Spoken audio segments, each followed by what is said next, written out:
Darius and Xerxes, they are actually common names among Iranians, but so I wanted it to have that sort of level of reality.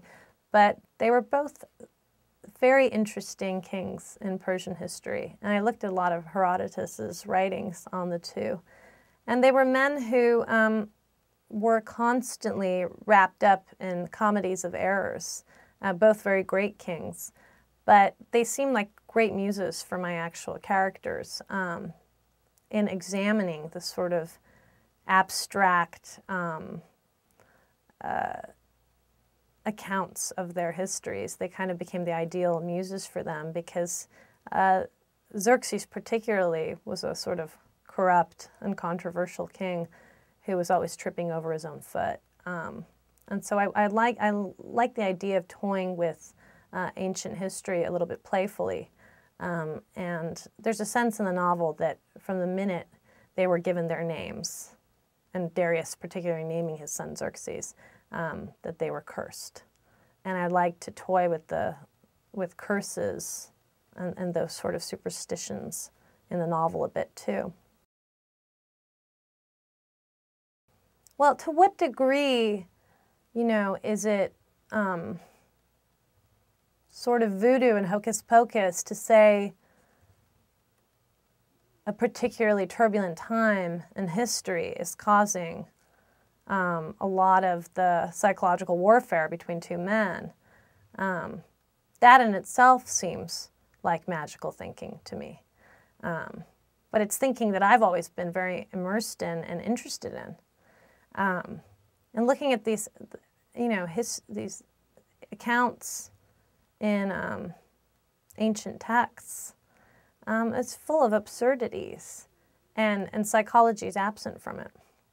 And that became quite interesting. A lot of Persian proverbs, a lot of the Persian mindset is informed by superstitions and historical superstitions and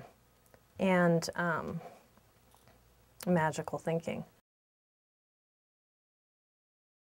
I wanted to give another option of how Iranians have approached assimilation. And there's definitely a lot of Iranians who, in the years after they came to the States or Europe, changed their names. And I always find them comical, you know, the Americanized versions of Iranian names, you know. My mother often, you know, when she goes to pick up food delivery, becomes Mary, not Manije, you know, or Mona, you know. Some of it's often been by accident, you know, the misspellings of one's name.